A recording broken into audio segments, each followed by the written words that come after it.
Was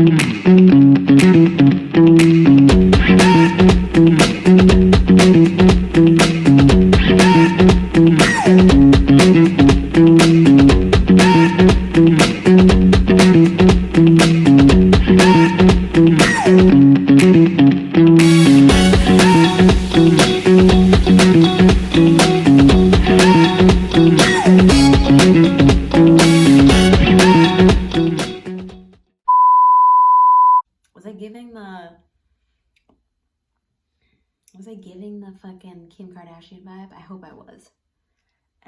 Because that's what I wanted to elicit. Let me try that again. Hey guys, welcome to my channel. It's the hey guys that wins it, doesn't it? Hang on. Hey guys, hey guys, hey guys, welcome to my channel. Is it giving Kourtney Kardashian? Yeah, that's what I thought. It's giving Kourtney Kardashian. Anyway, welcome to my channel. And that's not, wait, God. It's hey guys, welcome to my channel is the podcast. That's the name of the podcast. Yes. Original. Anyway. Today, something that's been on my mind has been the fact that I'm not sure if I'm getting the best out of my meditations. And before anybody tries to tell me about meditation, please don't. And that I mean that respectfully and disrespectfully. Because there's just a plethora of information, you know, mindfulness, all that headspace, blah, blah, blah. And I don't know, I guess I'm not even, I don't know. And I guess I'm not even, I don't guess, or I guess I am old school. And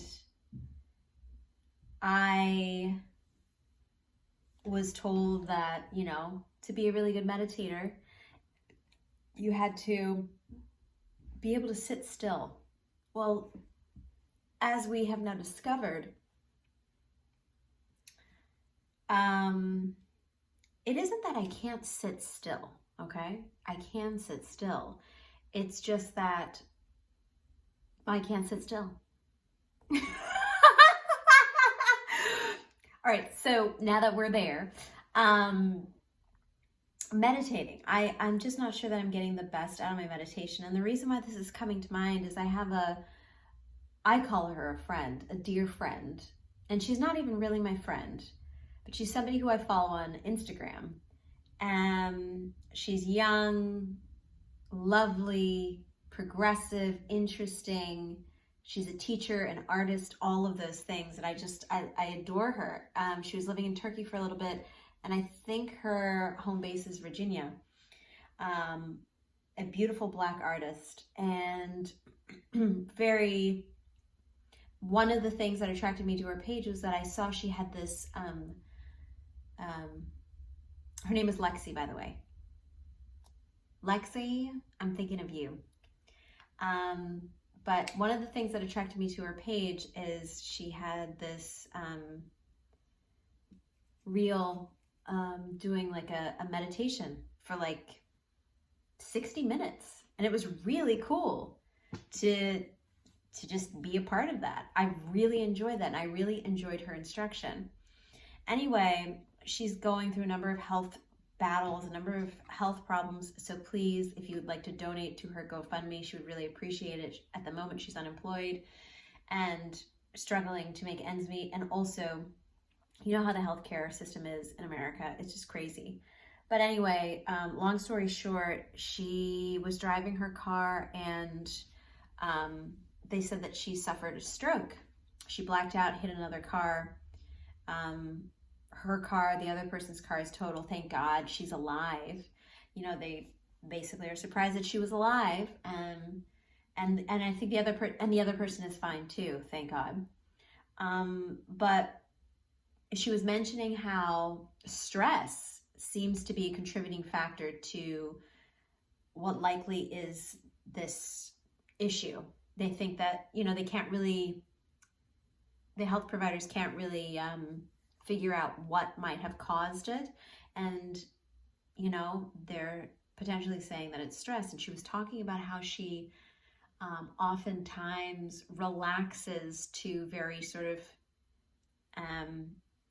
not very relaxing things, like watching true crime, watching, you know, various, you know, she likes, I think she mentioned like hiking. And so she likes, you know, watching things where people hike and fall off. You know, she not likes, but she will watch that kind of stuff on her downtime. And so she's not really resting. And I've been thinking about that because I think that's really interesting.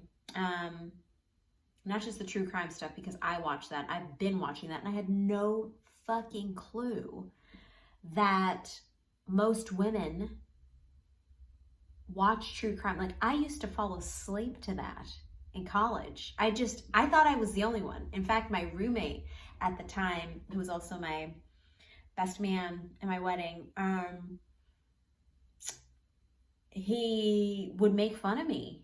He'd be like, "You're the only person I know who falls asleep to unsolved, you know, mysteries, murder mysteries." And I'd be like, "Yeah, you know, the realer they are, the easier I can fall asleep." So I stopped that, by the way, but we'll talk about that soon, because that's something to talk about, like absolutely talk about. Oh God, I forgot my rings. I've been taking them off before I would go to bed. I've been taking them off, and because I've been getting a rash under my engagement ring. I've been getting that since I've had it, but I've decided I'm taking it off and putting it back on when I want. Oof, my voice, I need to talk a little bit higher. Anyway, so the idea of rest, and when we are taking our downtimes, are we actually resting? And she brought up a valid point about how she is not resting, and the likelihood is her body is still under duress even during those down times. And I thought about that, and I'm like, when I meditate, I'm doing like 3 different things. I am listening to some kind of a chant, some type of sound, you know. I might also write. I might also be like moving. In grad school, we learned this term called tremoring, and that's how you put your body into sort of different positions, and you kind of make those specific areas shake, or you don't really make them, they kind of voluntarily shake once you get to this point of relaxation, and it works. And so I pretty much do all 3 while I meditate. I'm not so sure that that's a good idea until I heard, I asked one of my mentors, I was talking to one of my mentors about meditating, and he's like, "Oh, have you ever heard of those something whirlers or swirlers?" Like, they're these ancient sort of meditators who moved around in a circle, and like just, that's how they meditated. And then I had read something prior to that saying that, you know, Western culture has diluted meditation to just be this sort of still practice, when in actuality, in many other cultures, it's actually like movement, you know. Some cultures do movement, some cultures really incorporate sound as part of their meditation. Some, you know, incorporate like a call and response type of a thing. So it's not as though I'm looking for advice or anything like that. I recognize that how people meditate may be different. Like, some people meditate painting, you know.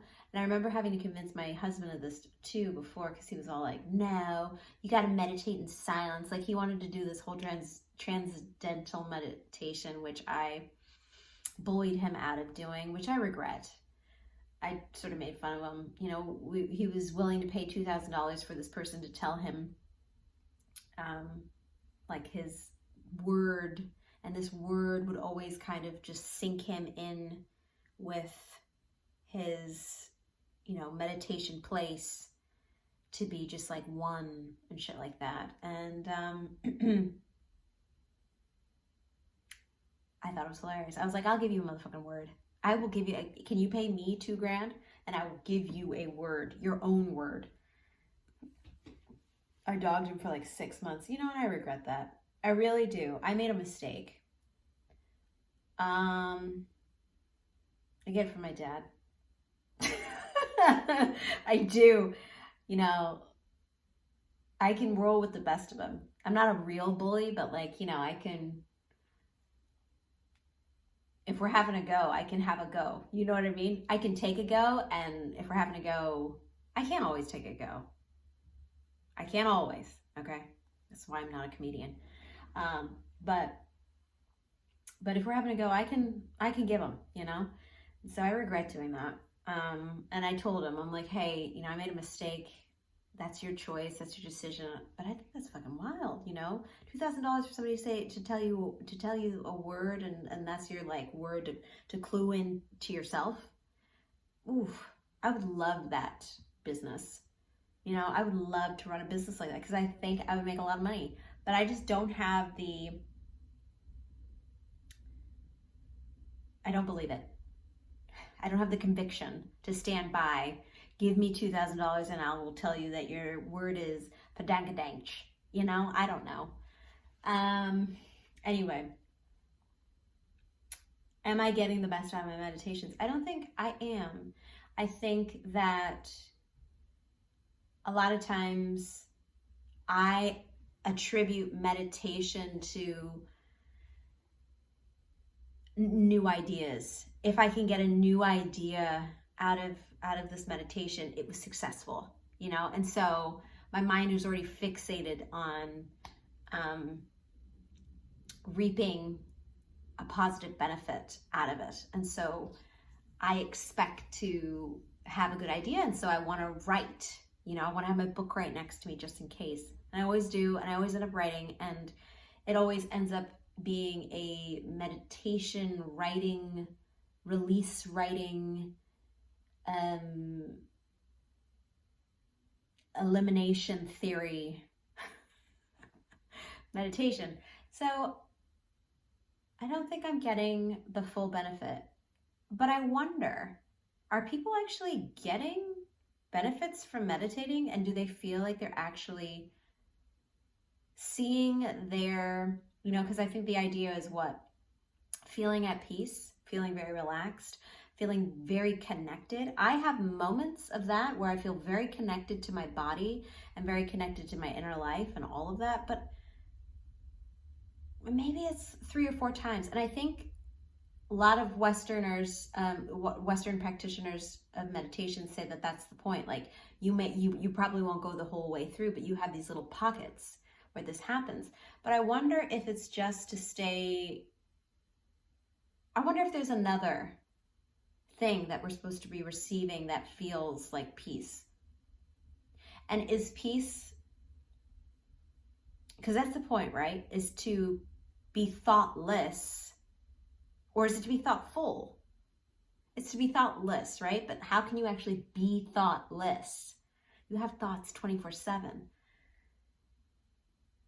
So I wonder if the main objective of meditation is to just be at peace, is to not be, you know, excitable, or just to be completely at peace. But what does peace feel like to you? Because I think that's individual, you know? When I think about peace for me, it feels like playing with my Barbies at this one girl's house, and her name was Sun, and she looked like a ballerina and a Barbie. And she had a box of Barbies, and we would sit in silence. Sometimes I would speak. Actually, I'm lying. I would speak. But that was really, when I think about peace, that's what I felt. That's what peace feels like. It feels like this constant buzz of something good, but not too good where I'm excited. But there's voice, there's thoughts, there's ideas in that. But I'm not sure. I'm not sure if I'm getting what I need out of my meditations. And I wonder if you are, if the rest of the world is, or what we're supposed to be getting, or what,